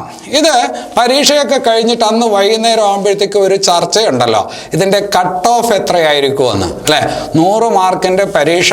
അപ്പം സാധാരണഗതിയിൽ കട്ട് ഓഫ് ചർച്ചകളൊക്കെ കാണും. എൻ്റെ ഒരു വീക്ക്നെസ് ആണ് ഈ കട്ട് ഓഫ് ചർച്ച. ഞാനും ഒരു കട്ട് ഓഫ് ഒക്കെ പറയും. അതായത് യാഥാർത്ഥ്യത്തിന് നിരക്കുന്ന ഒരു കട്ട് ഓഫ് പറയുന്നതാണ് എൻ്റെ ശീലം. അപ്പം അങ്ങനെ പറയുമ്പോഴത്തേക്ക് ഞാനൊരു 50, 55 എന്നൊക്കെ പറയുമ്പോൾ ഈ 40 മാർക്ക് കിട്ടിയ ആൾക്ക് അത്രയ്ക്ക് ഇങ്ങോട്ട് ഇഷ്ടപ്പെടില്ല. അപ്പോൾ യോജിക്കുന്ന വാക്കാണ് എലിയെ പോലെ ഇരിക്കുന്നവനൊരു പുലിയെ പോലെ വരുന്നത് കാണാം. ഇപ്പോൾ നിങ്ങൾ സാറ് ഭയങ്കരമാണ്, സാറ് സൂപ്പറാണെന്നൊക്കെ പറയും. ഞാൻ അവസാനം കട്ട് ഓഫ് പറയുമ്പോഴത്തേക്കും സാറിനെ ഏറിൽ നിർത്തുമെന്ന് പറയും. കട്ട് ഓഫ് വരുമ്പോൾ സാറിനെ ഏറിൽ നിർത്തും. അങ്ങനെയൊക്കെയുള്ള കാര്യങ്ങൾ നിങ്ങൾ പറയും. അപ്പോൾ കല്ലും പൂവും ഒരുപോലെ നമ്മളെ ഏറ്റുവാങ്ങാൻ തയ്യാറായിട്ടാണ് ഇതുപോലുള്ള കാര്യങ്ങൾക്കായിട്ട് ഇറങ്ങി പുറപ്പെടണേ. അപ്പോൾ ആ ഒരു ഗതികേട് ഉണ്ടാക്കരുത്. നല്ല രീതിയിലുള്ള പരീക്ഷകളാവുമ്പോൾ നല്ല കട്ട് ഓഫ് ഉണ്ടാവും. അപ്പോൾ അതിനനുസരിച്ച് പഠിച്ചു പോവുക. ഇതൊക്കെ കുഞ്ചൻ നമ്പ്യാർ നേരത്തെ കണ്ടിരുന്നോ എന്നൊരു സംശയമുണ്ട്. എലിയെ പോലെ ഇരുന്നവനൊരു പുലിയെ പോലെ വരുന്നത് കാണാം. കുഞ്ചൻ നമ്പ്യാരുടെ വരിയാണ്. ഇനി അത് കഴിഞ്ഞിട്ട് ഈ കട്ട് ഓഫ് പറയുമ്പോൾ നമ്മളെപ്പോലുള്ളവരൊക്കെ ഒരു യാഥാർത്ഥ്യത്തിന് നിരക്കുന്നത് പറയും. വേറെ ചിലരൊക്കെ 15 മതി, 20 മതി, എല്ലാവരും വരും പോലുള്ള കാര്യങ്ങളൊക്കെ പറയും. നിങ്ങളെ ആശ്വസിപ്പിക്കാനാണ്, എന്തിനാണെന്ന് അറിയത്തില്ല. അങ്ങനെ ആശ്വസിപ്പിക്കുമ്പോൾ കൂടുതൽ വ്യൂസ് കിട്ടും, കൂടുതൽ ലൈക്ക് കിട്ടും, സാറ് സൂപ്പറാണെന്ന് പറയും. ഞാൻ ഒറ്റ ദിവസം കൊണ്ട് ഈ പറഞ്ഞ ഊളയാവും, അവർ സൂപ്പറാവും. ഒരു ദിവസം കൊണ്ട്, ഒറ്റ ദിവസം കൊണ്ട് സൂപ്പറാവും. കൂടുതൽ വ്യൂസ് കിട്ടും. പിന്നെ കുറേ ദിവസം കഴിയുന്തോറും മാറിക്കൊണ്ടിരിക്കും. ഇവരുടെ കട്ട് ഓഫ് പ്രവചനമൊക്കെ മാറിക്കൊണ്ടിരിക്കും. നമുക്ക് അന്നും എന്നും ഒരു കട്ട് ഓഫ് പ്രവചനമേ ഉള്ളൂ. ഇവരുടെ കട്ട് ഓഫ് പ്രവചനം മാറിക്കൊണ്ടിരിക്കും. 15 പറഞ്ഞത് ഒരു 10 ദിവസം കഴിയുമ്പോൾ 25 അവർ കൂട്ടിക്കോളും, 35 കൂട്ടിക്കോളും, 45 കൂട്ടിക്കോളും. ഇങ്ങനെ കൂടി വരുന്നതൊക്കെ നിങ്ങൾ കണ്ടിട്ടുണ്ടാവും അല്ലെ. അവസാനം ഒരു പോസ്റ്റ് ഇങ്ങോട്ട് വരും, പണി പാളുമോ പോലുള്ള പോസ്റ്റുകളും എന്ത് ചെയ്യും, അവസാന നിമിഷങ്ങളിൽ വരും. അപ്പൊ അത് അങ്ങനെയാണ്. അപ്പൊ അതും മനസ്സിലാക്കിക്കൊണ്ട് കുഞ്ചൻ നമ്പ്യാർ എഴുതി വന്നൊരു സംശയമുണ്ട്. ദീപസ്തംഭം മഹാശ്ചര്യം നമുക്കും കിട്ടണം പണം. ദീപസ്തംഭം മഹാശ്ചര്യം നമുക്കും കിട്ടണം പണം. അപ്പൊ അവിടെ നമുക്ക് പണം കിട്ടണമെങ്കിൽ, യൂട്യൂബിൽ പണം കിട്ടണമെങ്കിൽ വ്യൂസ് കൂടണമെങ്കിൽ എല്ലാവർക്കും പറ്റുന്നത് ഇടണം, എന്നാലേ ആൾക്കാർ വന്ന് കാണൂ. അപ്പോൾ കട്ട് ഓഫ് 10, കട്ട് ഓഫ് 9. അതാണ് ദീപസ്തംഭം മഹാശ്ചര്യം നമുക്കും കിട്ടണം പണം. ആരുടെ വരി? കുഞ്ചൻ നമ്പ്യാരുടെ വരി. ഇതും കുഞ്ചൻ നമ്പ്യാരുടെ വരിയാണ്. അപ്പൊ ഈ വരികൾ എഴുതിയത് ആര് എന്ന് പരീക്ഷയ്ക്ക് ചോദിക്കും. ഇനി അത് കഴിഞ്ഞിട്ട് വേറൊരു വരിയുണ്ട്. മുല്ലപ്പൂമ്പൊടി ഏറ്റുകിടക്കും കല്ലിനുമുണ്ടാം ഒരു സൗരഭ്യം. മുല്ലപ്പൂമ്പൊടി ഏറ്റുകിടക്കും കല്ലിനുമുണ്ടാം ഒരു സൗരഭ്യം. ഈ വരി ആരുടേത് എന്ന് പരീക്ഷയ്ക്ക് ഒരുപാട് തവണ ചോദിച്ചിട്ടുണ്ട്. കുഞ്ചൻ നമ്പ്യാരുടേതാണ്. എനിക്ക് തോന്നുന്നു കുഞ്ചൻ നമ്പ്യാർ നമ്മുടെ ചാനലിനെ കുറിച്ച് പറഞ്ഞതാണോ എന്ന്. സ്വയം പോഴ്ത്തുന്നതല്ല. നിങ്ങൾ അഖിൽ സാറിൻ്റെ കറണ്ട് അഫയേഴ്സ് ക്ലാസ് കാണുകയാണെങ്കിൽ 20 മാർക്കിൻ്റെ കറണ്ട് അഫയേഴ്സ് ഭാഗത്ത് 10-15 മാർക്ക് കിട്ടുമെന്ന് എനിക്ക് 100% ഉറപ്പാണ്. അതുപോലെ പ്രജിൻ സാറിൻ്റെ കേരളം ഭരണരംഗം സുപ്രധാന നിയമങ്ങൾ പോലുള്ള ക്ലാസ് കാണുന്നുവെങ്കിൽ 10 മാർക്കിൻ്റെ ആ ഭാഗത്ത് 7-8 മാർക്ക് കിട്ടുമെന്ന് ഉറപ്പാണ്. എൻ്റെ കാര്യത്തിൽ ഞാനത് വീരവാദം പറയുന്നില്ല. അപ്പോൾ ഇങ്ങനെയുള്ള ടീച്ചേഴ്സിൻ്റെ ക്ലാസ് നിങ്ങൾ കാണുമ്പോൾ സ്വാഭാവികമായിട്ട് നിങ്ങൾക്ക് കുറച്ച് മാർക്ക് കിട്ടാനുള്ള സാധ്യതയുണ്ട്. അപ്പോൾ അതുകൊണ്ട് മുല്ലപ്പൂമ്പൊടി ഏറ്റുകിടക്കും കല്ലിനുമുണ്ടാം ഒരു സൗരഭ്യം എന്ന വരികൾ ആരുടേതെന്ന് ചോദിച്ചാൽ അത് ആരുടേതാണ്? അത് കുഞ്ചൻ നമ്പ്യാരുടേതാണ്. ഓർത്തു വയ്ക്കുക, അതിലേതെങ്കിലും ഒരു വരി ചോദിച്ചേക്കാം. ഇനി അത് കഴിഞ്ഞിട്ട് മറ്റൊരു ഭാഗത്തോട്ട് പോകാം. ഡോക്ടർ സുനന്ദ നായർ, കല്യാണിക്കുട്ടിയമ്മ എന്നിവർ ഏത് കലയുമായി ബന്ധപ്പെട്ടിരിക്കുന്നു? ഡോക്ടർ സുനന്ദ നായർ, കല്യാണിക്കുട്ടിയമ്മ എന്നിവർ ഏത് കലയുമായി ബന്ധപ്പെട്ടിരിക്കുന്നു എന്ന് ചോദിച്ചാൽ മോഹിനിയാട്ടവുമായി ബന്ധപ്പെട്ടിരിക്കുന്നു. ഏതാണ്? മോഹിനിയാട്ടവുമായി ബന്ധപ്പെട്ടിരിക്കുന്നു. ഡോക്ടർ സുനന്ദ നായർ മോഹിനിയാട്ടത്തില് ബിരുദാനന്തര ബിരുദം നേടിയ ആദ്യ വ്യക്തി കൂടിയാണ് ഡോക്ടർ സുനന്ദ നായർ. മോഹിനിയാട്ടത്തില് ബിരുദാനന്തര ബിരുദം നേടിയ ആദ്യ വ്യക്തി കൂടിയാണ് ഡോക്ടർ സുനന്ദ നായർ. ഓർത്തു വെക്കുക. കല്യാണിക്കുട്ടിയമ്മ പരീക്ഷയ്ക്ക് ചോദിച്ചിട്ടുണ്ട്. കല്യാണിക്കുട്ടിയമ്മ മോഹിനിയാട്ടവുമായി ബന്ധപ്പെട്ടിരിക്കുന്നു അല്ലെ? മോഹിനിയാട്ടം എന്ന് പറയുന്നത് കേരളത്തിലെ ഒരു ക്ലാസിക്കൽ നൃത്തരൂപമാണ്. ഇന്ത്യയിലെ ഒരു ക്ലാസിക്കൽ നൃത്തരൂപമാണ് ഏത്? മോഹിനിയാട്ടം. പണ്ട് ദാസിയാട്ടം എന്ന് വിളിക്കപ്പെട്ടിരുന്നു. ആ ദാസിയാട്ടം എന്ന് വിളിക്കപ്പെട്ടിരുന്ന മോഹിനിയാട്ടത്തിനെ പരിഷ്കരിച്ചത് തിരുവിതാംകൂറിലെ രാജാവായിരുന്ന സോതി തിരുനാളാണ്. പക്ഷെ നമ്മൾ ഇന്ന് കാണുന്നത് പോലെ മോഹിനിയാട്ടം മാറിയത് കലാമണ്ഡലത്തിന്റെ വരവോടുകൂടിയാണ്. കേരള കലാമണ്ഡലത്തിന്റെ വരവോടുകൂടിയാണ്. വള്ളത്തോളാണ് മോഹിനിയാട്ടത്തെ ഇന്നത്തെ രൂപത്തിലോട്ട് മാറ്റിയത്. അപ്പോൾ പണ്ട് ദാസിയാട്ടം എന്ന് വിളിച്ചിരുന്നത് എന്ത് എന്ന് ചോദിച്ചാൽ ഏതാണ്? മോഹിനിയാട്ടമാണ്. മോഹിനിയാട്ടവും ഭരതനാട്യവും മാറിപ്പോവരുത്.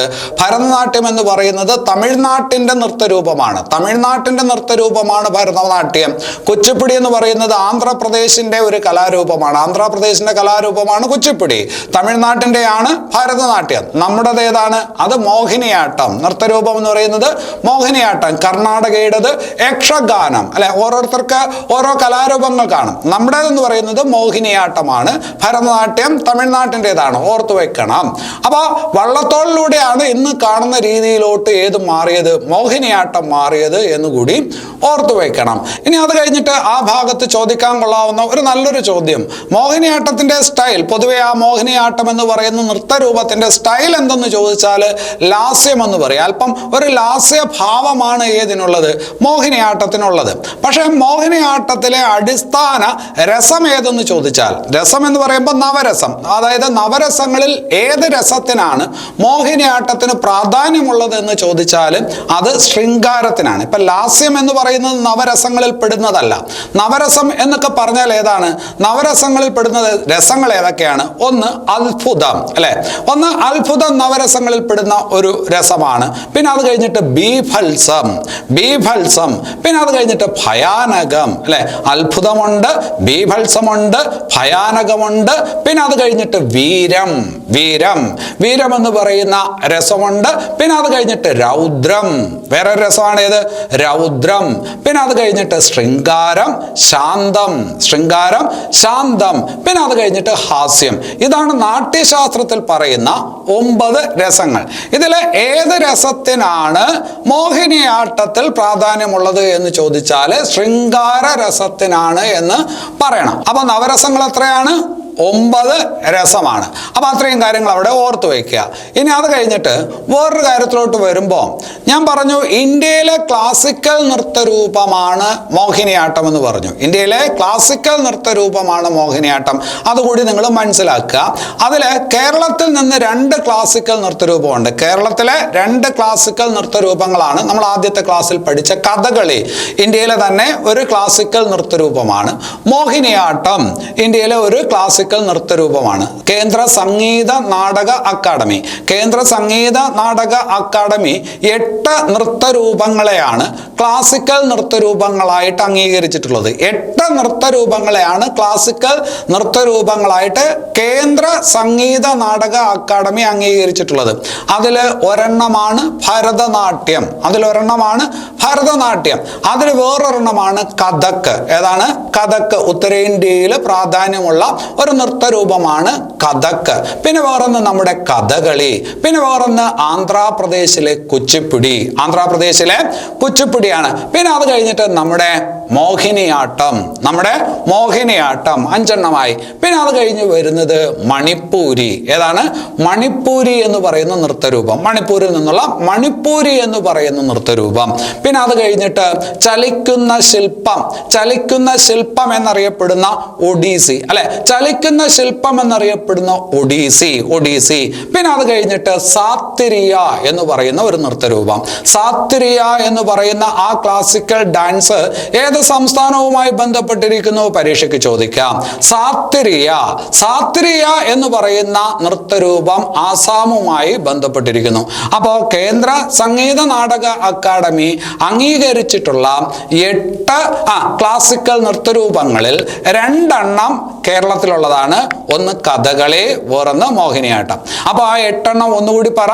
ഒന്ന് ഏതാണ്? ഭരതനാട്യം, കഥകളി, പിന്നെ കഥക്, പിന്നെ കുച്ചിപ്പുടി, മോഹിനിയാട്ടം, മണിപ്പൂരി, ഒഡീസി, പിന്നെ അത് കഴിഞ്ഞിട്ട് ഏതാണ്? സാത്തിരിയ. സാത്തിരിയ. ഒഡീസി എന്ന് പറയുമ്പോൾ അത് നമ്മൾ പറഞ്ഞു, ചലിക്കുന്ന ശില്പം എന്നറിയപ്പെടുന്ന നൃത്തരൂപമാണ് ഒഡീസി, അല്ലെ? പരീക്ഷയ്ക്ക് ഒരുപാട് തവണ ചോദിച്ചിട്ടുണ്ട്. ഒഡീസി എന്ന് പറയുമ്പോൾ അതുമായി ബന്ധപ്പെട്ട ഒരു പ്രധാനപ്പെട്ട കലാകാരനുണ്ട്, കേളൂചരൺ മൊഹാപാത്ര. കേളൂചരൺ മൊഹാപാത്ര ഏത് കലയുമായി ബന്ധപ്പെട്ടിരിക്കുന്നു? ഒരുപാട് പരീക്ഷയ്ക്ക് ചോദിച്ചിട്ടുണ്ട്. ഒഡീസിയാണ്. പത്മശ്രീ ലഭിച്ചിട്ടുണ്ട്, പത്മഭൂഷൺ ലഭിച്ചിട്ടുണ്ട്, പത്മവിഭൂഷൺ ലഭിച്ചിട്ടുണ്ട്.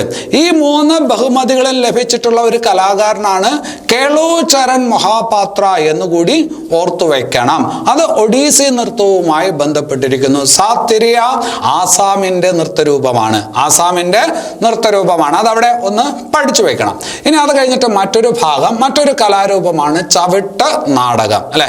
മറ്റൊരു കലാരൂപമാണ് ചവിട്ട് നാടകം. പോർട്ടുഗീസ് സംസ്കാരത്തിൽ നിന്ന് ക്രൈസ്തവ സംസ്കാരവുമായിട്ടൊക്കെ ബന്ധപ്പെട്ടിരിക്കുന്ന ഒരു കലാരൂപമാണ് ചവിട്ട് നാടകം. നൃത്തത്തിലും കഥകളിയിലും ഒക്കെ ഹസ്തമുദ്രകൾക്ക് പ്രാധാന്യമുണ്ട്. ഹസ്തമുദ്രകൾക്കാണ് പ്രാധാന്യമുള്ളത്, അല്ലെ? ഹസ്തലക്ഷണ ദീപിക കഥകളിയുടെ മുദ്രകൾ പറയുന്ന പ്രധാനപ്പെട്ട പുസ്തകമല്ലേ? കഥകളിയുടെ മുദ്രകൾക്ക് പ്രധാനമായിട്ട് അംഗീകരിക്കപ്പെട്ടിരിക്കുന്ന പുസ്തകമാണ് ഹസ്തലക്ഷണ ദീപിക. മുദ്രകൾക്ക്, കൈമുദ്രകൾക്കും ഭാവങ്ങൾക്കും വലിയ പ്രാധാന്യമുള്ള ഒന്നാണ് കഥകളി, മോഹിനിയാട്ടം പോലുള്ള കലാരൂപങ്ങളെങ്കിൽ ചവിട്ട് നാടകത്തിന് ചവിട്ടാണ് പ്രധാനം. ചവിട്ടാണ് പ്രധാനം എന്ന് പറഞ്ഞാൽ ചുവട് വയ്പ്പുകളാണ് പ്രധാനം. അപ്പം ചുവട് വയ്പ്പുകൾക്ക് പ്രാധാന്യമുള്ള കലാരൂപമാണ് ചവിട്ട് നാടകം. ക്രിസ്ത്യാനികൾക്കിടയിലാണ് ഇതിന് കൂടുതൽ പ്രചാരമുള്ളത്. അതുകൊണ്ട് കേരളത്തിലെ ചവിട്ട് നാടകത്തിന് പ്രചാരമുള്ള ജില്ല ഏത് എന്ന് ചോദിച്ചാൽ കോട്ടയം എന്ന് പറയണം. പണ്ട് നമ്മൾ പഠിച്ചിട്ടുണ്ട്, ആദ്യത്തെ ചുവർ ചിത്ര നഗരം കോട്ടയമാണെന്ന് പഠിച്ചിട്ടുണ്ട്. ചവിട്ട് നാടകത്തിന് പ്രചാരമുള്ള ജില്ല ഏതെന്ന് ചോദിച്ചാൽ ഏതാണ്? കോട്ടയമാണ്. കോട്ടയമാണ്. അതുപോലെ കോട്ടയത്തിന്റെ കാര്യം പറയുമ്പോൾ അർജുന നൃത്തം. ഏതാണ്? അർജുന നൃത്തം വേറൊരു കലാരൂപമാണ്. അർജുന നൃത്തം ഇതൊക്കെ എല്ലാ സ്ഥലത്തും കാണാനായിട്ട് കഴിയില്ല. ചില പ്രാദേശികമായിട്ട് ചില സ്ഥലങ്ങളിലാണ് ഇന്ന് ഇതൊക്കെ പ്രചാരത്തിലുള്ളത്. അർജുന നൃത്തം, മുഖത്ത് പച്ചയൊക്കെ അടിച്ച് കഥകളി കലാകാരന്മാർ കൊടുക്കുന്ന പോലെ പച്ചയൊക്കെ അടിച്ച് നിൽക്കുന്ന ഒരു പ്രത്യേക രീതിയിലുള്ള വസ്ത്രധാരണമൊക്കെയുള്ള ഒരു നൃത്തരൂപമാണ് അർജുന നൃത്തം. അർജുന നൃത്തം പ്രചാരത്തിലുള്ള ഒരു ജില്ല ഏതെന്ന് ചോദിച്ചാൽ കോട്ടയമാണ്. ചവിട്ട് നാടകം കോട്ടയം, അർജുന നൃത്തം കോട്ടയം. കോട്ടയത്തിന് അടുത്തുള്ള സ്ഥലമാണ് ആലപ്പുഴ. കോട്ടയമായിട്ടൊക്കെ ബന്ധപ്പെട്ട് കിടക്കുന്ന ഒരു ജില്ലയാണ് ആലപ്പുഴ. അപ്പൊ അർജുന നൃത്തം കോട്ടയം, ആലപ്പുഴ ജില്ലകളിലായിട്ട് ഇന്ന് ഉണ്ട്. കോട്ടയം, ആലപ്പുഴ ജില്ലകളിലാണ് ഏത് നൃത്തം വരുന്നത്? അർജുന നൃത്തം വരുന്നത്. പ്രത്യേകിച്ച് ഒരു ജില്ല ചോദിക്കുന്നുവെങ്കിൽ കോട്ടയം തന്നെ എഴുതുക. ഇനി അത് കഴിഞ്ഞിട്ട് വേറൊരു കലാരൂപം പാവകളി. വേറൊരു കലാരൂപമാണ് ഏത്? പാവകളി. പാവകളിക്കുള്ള പ്രാധാന്യം എന്താണെന്ന് ചോദിച്ചാൽ ലോകത്തെല്ലായിടത്തും പ്രചാരത്തിലുള്ള ഒരു കലാരൂപമാണ്. ലോകത്തിന്റെ ഏത് കോണിൽ പോയാലും ഇങ്ങനെ ഒരു കലാരൂപം കാണും. ലോകത്തിന്റെ എല്ലാ ഭാഗത്തും പ്രചാരത്തിലുള്ള ഒരു കലാരൂപം ഏത് എന്ന് ചോദിച്ചാൽ അതിന് ഉദാഹരണമായിട്ട് നമുക്ക് പറയാം ഏതാണ്? പാവകളി. അല്ല, അങ്ങനെ ഒരു കലാരൂപമാണ് പാവകളി എന്ന് നമുക്ക് പറയാം. അവിടെ ഒരു ചോദ്യം പരീക്ഷയ്ക്ക് ചോദിക്കാൻ സാധ്യതയുണ്ട്. മൂഴിക്കൽ പങ്കജാക്ഷി പരീക്ഷയ്ക്ക് ചോദിച്ചിട്ടുണ്ട്. മൂഴിക്കൽ പങ്കജാക്ഷി ഏത് കലയുമായി ബന്ധപ്പെട്ടിരിക്കുന്നു? മൂഴിക്കൽ പങ്കജാക്ഷി പാവകളിയുമായി ബന്ധപ്പെട്ടിരിക്കുന്നു. മൂഴിക്കൽ പങ്കജാക്ഷി പാവകളി, നോക്ക് വിദ്യ പാവകളി. പാവകളിൽ തന്നെ പല ടൈപ്പുകളുണ്ട്. നോക്ക് വിദ്യ പാവകളി എന്ന് പറയുന്ന കലയുമായി ബന്ധപ്പെട്ടിരിക്കുന്ന സ്ത്രീയാണ് മൂഴിക്കൽ പങ്കജാക്ഷി. വാർത്തയിലുണ്ട്, കറണ്ട് അഫയേഴ്സിലും വരാം. 2020 പത്മശ്രീ ബഹുമതി നേടിയ നോക്ക് വിദ്യ കലാകാരിയാര് പരീക്ഷയ്ക്ക് ചോദിച്ചിട്ടുണ്ട്? മൂഴിക്കൽ പങ്കജാക്ഷി. അപ്പൊ അത് അവിടെ ഓർത്തു വെക്കുക. ഇനി അത് കഴിഞ്ഞിട്ട് മറ്റൊരു ഭാഗം പൊറോട്ട് നാടകം. ഏതാണ്? പൊറോട്ട് നാടകം. പൊറോട്ട് നാടകം എന്ന് പറയുന്നത് ഞാൻ നേരത്തെ പറഞ്ഞതുപോലെ ഹാസ്യത്തിനൊക്കെ പ്രാധാന്യം കൊടുത്തിട്ടുള്ള ഒരു കലാരൂപമാണ് പൊറോട്ട് നാടകം എന്ന് പറയുന്നത്. ഇത് പ്രചാരത്തിലുള്ള ജില്ല പരീക്ഷയ്ക്ക് ചോദിച്ചിട്ടുണ്ട്. പാലക്കാട് ജില്ല. അർജുന നൃത്തം അത് കോട്ടയം ആലപ്പുഴ. ചവിട്ട് നാടകം അത് കോട്ടയം. അതേസമയം പൊറോട്ട് നാടകത്തിന് പ്രചാരമുള്ള ജില്ലയെന്ന് ചോദിച്ചാൽ ഏതാണ്? അത് പാലക്കാട് ജില്ലയാണ്. പാലക്കാട് ജില്ല. യക്ഷഗാനം ഞാൻ പറഞ്ഞു കർണാടകയുടെ അല്ലെ തനത് കലാരൂപത്തിൽ പെടുന്നതാണ് ഏത്? യക്ഷഗാനം. കുച്ചിപ്പിടി ആന്ധ്രാപ്രദേശിന് വരുമെങ്കിൽ, ഭരതനാട്യം തമിഴ്നാടിന് വരുമെങ്കിൽ, കർണാടകയുടെ തനത് കലാരൂപമാണ് യക്ഷഗാനം. അപ്പൊ യക്ഷഗാനം പ്രചാരത്തിലുള്ള കേരളത്തിലെ ജില്ലയെന്ന് ചോദിച്ചാൽ ഏതുമായി ബന്ധപ്പെട്ടിരിക്കണം? കർണാടകയുമായി ബന്ധപ്പെട്ടിരിക്കുന്ന ഒരു ജില്ലയായിരിക്കണം. അത് കാസർഗോഡാണ്. ഏതാണ്?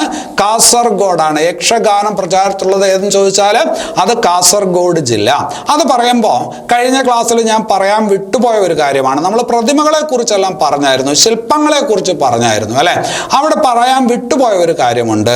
കേരളത്തിലെ ശില്പ നഗരം, കേരളത്തിലെ ആദ്യത്തെ ശില്പ നഗരം ഏതെന്ന് ചോദിച്ചാൽ കോഴിക്കോടാണ്. കേരളത്തിലെ ആദ്യത്തെ ശില്പ നഗരം ഏതെന്ന് ചോദിച്ചാൽ കോഴിക്കോടാണ്. കേരളത്തിലെ ആദ്യത്തെ ചുവർ ചിത്ര നഗരമാണ് കോട്ടയം. കേരളത്തിലെ ആദ്യത്തെ ശില്പ നഗരം ഏതെന്ന് ചോദിച്ചാൽ ഏതാണ്? കോഴിക്കോടാണ്.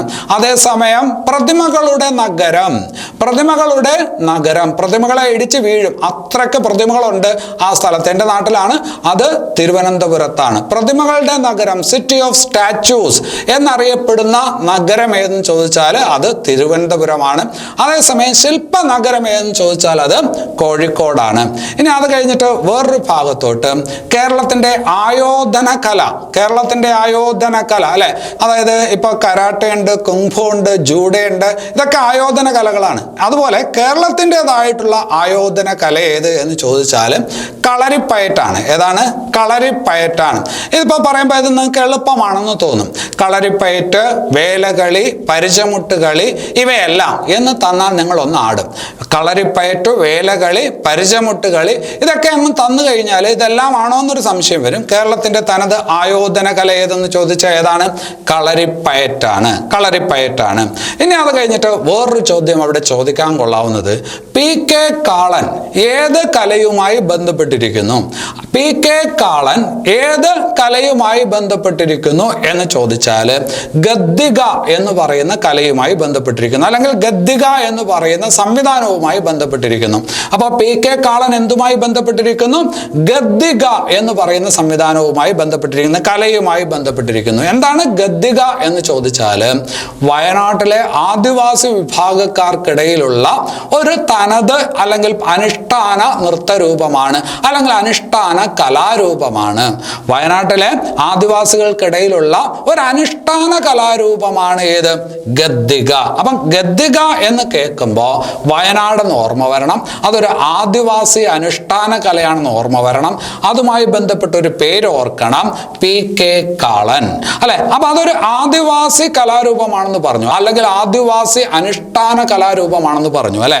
അത് ഏത് ആദിവാസികൾക്കിടയിലാണ്? അതുമായി ബന്ധപ്പെട്ട ആദിവാസി വിഭാഗം ഏതാണ്? അടിയോർ. ഗദ്ദിക എന്ന് പറയുന്ന ആദിവാസി അനുഷ്ഠാന കലയുമായി ബന്ധപ്പെട്ടിരിക്കുന്ന വിഭാഗം ഏത് എന്ന് ചോദിച്ചാൽ അടിയോർ അല്ലെ. അതിന്റെ ഒരു പ്രചാരകനാണ് ആര്? പി കെ കാളൻ. ഗദ്ദികയുടെ പ്രചാരകനായിട്ട് അറിയപ്പെടുന്ന ആളാണ് ആര്? പി കെ കാളൻ. ഇത് പറയുമ്പോൾ കേരളത്തിലെ ആദിവാസികളുടെ കാര്യമൊക്കെ ഇങ്ങനെ പറഞ്ഞപ്പോൾ കേരളത്തിലെ ഏറ്റവും കൂടുതലുള്ള പട്ടികജാതി വിഭാഗം ഏതാണ്? നിങ്ങളിപ്പോൾ പണിയർ എന്ന് പറഞ്ഞിട്ടുണ്ടാവും. കേരളത്തിൽ ഏറ്റവും കൂടുതലുള്ള പട്ടികജാതി വിഭാഗം എന്ന് പറയുന്നത് പുലയയാണ്. അതേസമയം കേരളത്തിൽ ഏറ്റവും കൂടുതലുള്ള പട്ടിക വർഗ വിഭാഗം ഏതെന്ന് ചോദിച്ചാൽ, ആദിവാസി വിഭാഗം ഏതെന്ന് ചോദിച്ചാൽ അതിൻ്റെ ഉത്തരം പണിയറാണ്. കേരളത്തിൽ ഏറ്റവും കൂടുതലുള്ള പട്ടികജാതി വിഭാഗം പുലയയും കേരളത്തിൽ ഏറ്റവും കൂടുതലുള്ള പട്ടിക വർഗ വിഭാഗം ആദിവാസി വിഭാഗം ഗിരിവർഗ വിഭാഗം എന്ന് ചോദിച്ചാൽ അത് പണിയറുമാണ്. അതുകൂടി ഒന്ന് ഓർത്തു വയ്ക്കുക. ഇനി അത് കഴിഞ്ഞിട്ട് പഞ്ചവാദ്യം സാധാരണഗതിയിൽ പരീക്ഷയ്ക്ക് വരുന്നതാണ്. പഞ്ചവാദ്യം പറയേണ്ട കാര്യമില്ല, നിങ്ങൾക്ക് അറിയാം. പഞ്ചവാദ്യം അവിടെ ചോദിക്കുന്ന ഒരു ചോദ്യം ഇങ്ങനെയായിരിക്കും: പഞ്ചവാദ്യത്തിൽ ഉപയോഗിക്കുന്ന വാദ്യ ഉപകരണങ്ങൾ ഏതെല്ലാം? അല്ലെ, അപ്പൊ അതൊരു ഡിസ്ക്രിപ്റ്റീവ് പരീക്ഷയ്ക്ക് വാദ്യ ഉപകരണങ്ങൾ ഏതെല്ലാം എന്ന് ചോദിക്കാനായിട്ട് പറ്റുള്ളൂ. അപ്പൊ നമ്മുടെ പരീക്ഷയ്ക്ക് അങ്ങനെ പറ്റൂല. അപ്പൊ താഴെ തന്നിരിക്കുന്നതിൽ പഞ്ചവാദ്യങ്ങളിൽ പെടാത്തത് എന്ന് ചോദിക്കാം. പഞ്ചവാദ്യങ്ങളിൽ പെടാത്തത്. അപ്പൊ ആ 5 വാദ്യങ്ങളും ഏതെന്ന് അറിഞ്ഞിരിക്കണം. അപ്പൊ അതിലൊന്ന് ഏതാണ്? ഇലത്താളം. ഏതാണ്? ഇലത്താളം. തിമില മദ്ദളം. ഇലത്താളമുണ്ട്, തിമിലയുണ്ട്, മദ്ദളമുണ്ട്. ഇലത്താളം, തിമില മദ്ദളം, ഇടയ്ക്കയും ചേർന്ന് പാട്. ഞാൻ കൊച്ചിലെ പഠിച്ചിട്ടുള്ള ഒരു പാട്ടാണ്, അല്ലെങ്കിൽ നമ്മൾ സാഹിത്യവുമായി ബന്ധപ്പെട്ട് പഠിക്കുന്ന ഒന്നാണ്. ഇലത്താളം, തിമില മദ്ദളം, ഇടയ്ക്കയും ചേർന്ന് പാട്, കൊമ്പ് കുറുകുഴൽ എന്ന് പറഞ്ഞിട്ട് ആ പാട്ടങ്ങനെ പോകും. ഇലത്താളം, തിമില മദ്ദളം, ഇടയ്ക്കയും ചേർന്ന് പാട്. അപ്പൊ അതില് 4 എണ്ണമായി. ഇലത്താളം ഒന്നാണ്. ഇലത്താളം, തിമില, മദ്ദളം, ഇടയ്ക്ക 4ആയി. കൊമ്പ് ഏതാണ്? കൊമ്പ്. ഇങ്ങനെ ഈ പറഞ്ഞ വളഞ്ഞിരിക്കുന്ന ഒരു സാധനം കൊമ്പ്. അപ്പൊ ഇലത്താളമുണ്ട്, തിമിലയുണ്ട്, മദ്ദളമുണ്ട്, ഇടയ്ക്കയുണ്ട്, കൊമ്പുണ്ട്. പിന്നെ കുറുകുഴൽ എന്ന് പറഞ്ഞതോ, ചില സ്ഥലങ്ങളിൽ കുറുകുഴലും പഞ്ചവാദ്യത്തിന്റെ കൂടെ ഉൾപ്പെടുത്തും. പക്ഷെ പഞ്ചവാദ്യത്തിലെ അടിസ്ഥാന വാദ്യോപകരണങ്ങൾ ഈ 5 എണ്ണമാണ്. അപ്പൊ അത്രയും കാര്യം അവിടെ ഓർത്തു വെക്കുക. ഇനി അത് കഴിഞ്ഞിട്ട് വേറൊരു ചോദ്യം വരും.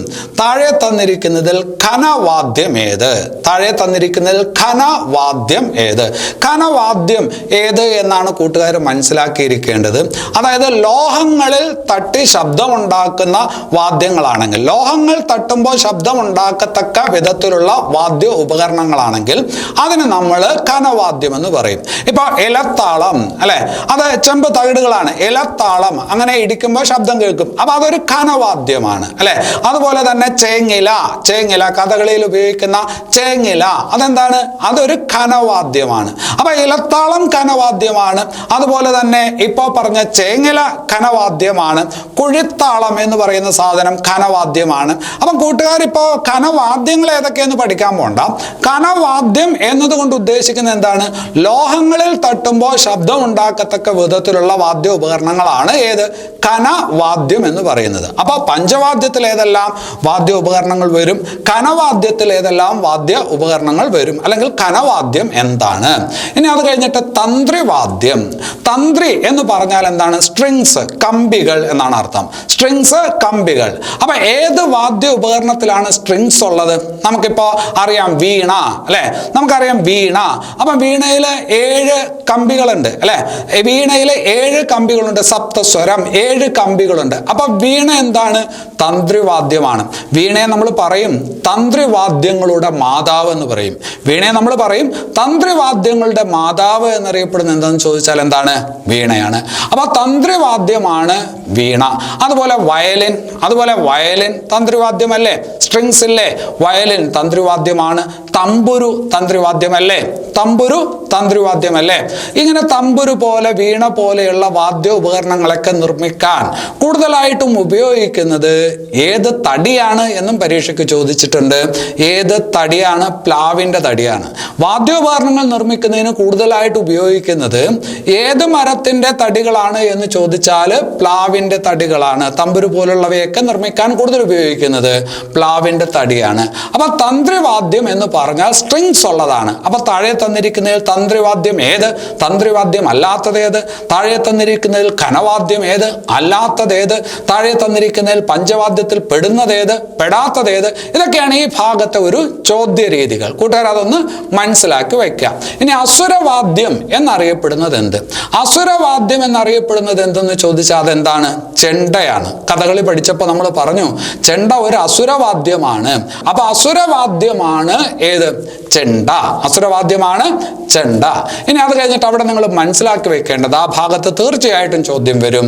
മട്ടന്നൂർ ശങ്കരൻകുട്ടി, അതുപോലെ പെരുവനം കുട്ടന്മാരാർ, അല്ലെ? മട്ടന്നൂർ ശങ്കരൻകുട്ടി, പെരുവനം കുട്ടന്മാരാർ, അല്ലെ? ഒരു ഇട്ടയുണ്ട്, ഇട്ട, അല്ലെ? അപ്പൊ ചെണ്ട, ചെണ്ട, മട്ടന്നൂർ ശങ്കരൻകുട്ടി, അതിൽ തന്നെ ഒരു ചെണ്ടയുണ്ട്. മട്ടന്നൂർ ശങ്കരൻകുട്ടി, പെരുവനം കുട്ടന്മാരാർ, മാരാർ അല്ലെങ്കിലും കൊട്ടാനാണല്ലോ. അപ്പൊ പെരുവനം കുട്ടന്മാരാർ എന്നിവ ഏത് വാദ്യോപകരണവുമായി ബന്ധപ്പെട്ടിരിക്കുന്നു എന്ന് ചോദിച്ചാൽ ഏതാണ്? അത് അസുരവാദ്യമായ ചെണ്ടയുമായി ബന്ധപ്പെട്ടിരിക്കുന്നു. അതിൽ ഒരു കൊള്ളാവുന്ന ഒരു ചോദ്യമുണ്ട്. മട്ടന്നൂർ ശങ്കരൻകുട്ടി അറിയപ്പെടുന്ന ഒരു സിനിമയിൽ ഒരു വേഷം ചെയ്തിട്ടുണ്ട്, വളരെ ശ്രദ്ധേയമായ ഒരു വേഷം ചെയ്തിട്ടുണ്ട്. ആ സിനിമ ഏതെന്ന് കൂട്ടുകാർക്ക് അറിയാമോ? അതാണ് ഷാജി എൻ കരുൺ സംവിധാനം ചെയ്ത വാനപ്രസ്ഥം. മോഹൻലാൽ കഥകളി കലാകാരനായിട്ട് അഭിനയിച്ച വാനപ്രസ്ഥം എന്ന് പറയുന്ന സിനിമയിൽ ഒരു വേഷം ചെയ്ത കലാകാരനും കൂടിയാണ് ആര്? മട്ടന്നൂർ ശങ്കരൻകുട്ടി. മട്ടന്നൂർ ശങ്കരൻകുട്ടി.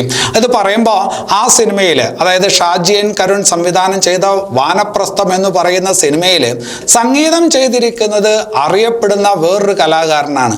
ഇന്ത്യയിൽ തന്നെ അറിയപ്പെടുന്ന ഒരു തബല കലാകാരനാണ് സക്കീർ ഹുസൈൻ. ആരാണ്?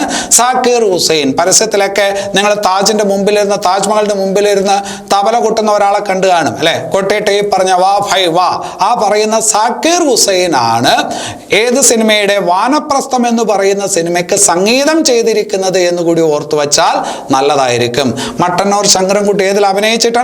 വാനപ്രസ്ഥം എന്ന് പറയുന്ന സിനിമയിൽ അഭിനയിച്ചിട്ടുണ്ട്. അതുപോലെ നേരത്തെ പറഞ്ഞത് അള്ളാറഖ സക്കീർ ഹുസൈൻ. ഏതാണ്? അള്ളാറഖ സക്കീർ ഹുസൈൻ എന്നിവർ ഏത് വാദ്യോപകരണവുമായി ബന്ധപ്പെട്ടിരിക്കുന്നു? മലയാളികളല്ല.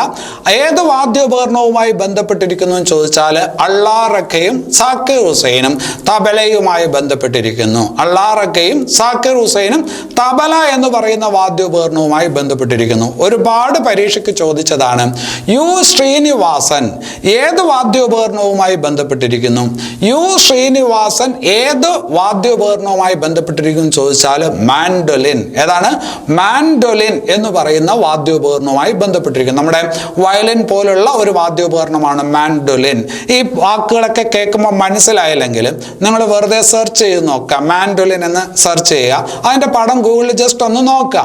അപ്പൊ മാൻഡോലിൻ കലാകാരനാണ് ആര്? യു ശ്രീനിവാസൻ എന്ന് ഓർത്തു വെക്കുക.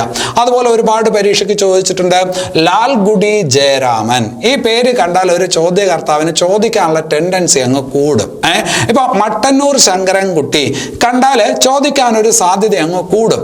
അതുപോലെ ലാൽഗുഡി ജയരാമൻ ഏതുമായി ബന്ധപ്പെട്ടിരിക്കുന്നു? ഏത് വാദ്യോപകരണവുമായി ബന്ധപ്പെട്ടിരിക്കുന്നു ചോദിച്ചാൽ വയലിനുമായി ബന്ധപ്പെട്ടിരിക്കുന്നു. വയലിനുമായി ബന്ധപ്പെട്ടിരിക്കുന്നു, അല്ലെ? വീണയിൽ എത്ര കമ്പികളുണ്ടെന്ന് പറഞ്ഞു? സ്ട്രിങ്സ് ഉണ്ടെന്ന് പറഞ്ഞു 7. അങ്ങനെയാണെങ്കിൽ വയലിനിൽ എത്ര സ്ട്രിങ്സ് ഉണ്ടെന്ന് ചോദിച്ചാൽ 4. വയലിനിൽ എത്ര കമ്പിയുണ്ട് എന്ന് ചോദിച്ചാൽ 4. അപ്പോൾ ലാൽഗുഡി ജയരാമൻ അറിയപ്പെടുന്ന വയലിനിസ്റ്റ് ആണ്, അല്ലെ?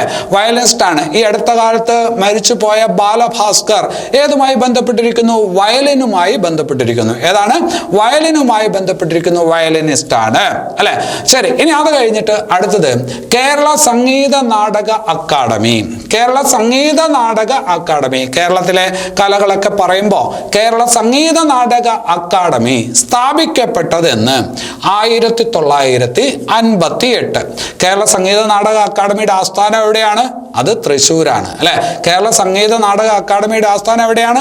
തൃശ്ശൂരാണ്. നമ്മുടെ സാംസ്കാരിക തലസ്ഥാനമാണ് തൃശ്ശൂർ. അപ്പൊ കേരള സംഗീത നാടക അക്കാദമി സ്ഥാപിക്കപ്പെട്ടത് 1958. കേരളം ഉണ്ടായതിന് ശേഷം, അല്ലെ? 1958. ഈ കേരള സംഗീത നാടക അക്കാദമിയുടെ മുഖപ്രസിദ്ധീകരണം അല്ലെങ്കിൽ മുഖമാസിക എന്തെന്ന് ചോദിച്ചാൽ കേളി. പരീക്ഷയ്ക്ക് ചോദിച്ചിട്ടുണ്ട്. കേരള സംഗീത നാടക അക്കാദമിയുടെ മുഖമാസികയാണ് ഏത്? കേളി. അതേസമയം ഭാഷാ ഇൻസ്റ്റിറ്റ്യൂട്ടിന്റെ മുഖപ്രസിദ്ധീകരണമാണ് വിജ്ഞാന കൈരളി. ഭാഷാ ഇൻസ്റ്റിറ്റ്യൂട്ടിന്റെ മുഖപ്രസിദ്ധീകരണമായിരുന്നു ഏത്? വിജ്ഞാന കൈരളി, അല്ലെ? അതുപോലെ ബാലസാഹിത്യ ഇൻസ്റ്റിറ്റ്യൂട്ടിന്റെ മുഖപ്രസിദ്ധീകരണമാണ് തളിര്. പരീക്ഷയ്ക്ക് ചോദിച്ചിട്ടുണ്ട്. ബാലസാഹിത്യ ഇൻസ്റ്റിറ്റ്യൂട്ടിന്റെ മുഖപ്രസിദ്ധീകരണം തളിര്. ഭാഷാ ഇൻസ്റ്റിറ്റ്യൂട്ടിന്റെ മുഖപ്രസിദ്ധീകരണം വിജ്ഞാന കൈരളി. കേരള സംഗീത നാടക അക്കാദമിയുടെ മുഖപ്രസിദ്ധീകരണം കേളി, അല്ലെ? അപ്പൊ കേരള സംഗീത നാടക അക്കാദമി 1958 നിലവിൽ വന്നു. അത് ഉദ്ഘാടനം ചെയ്തത് അന്ന് ജവഹർലാൽ നെഹ്റുവാണ്.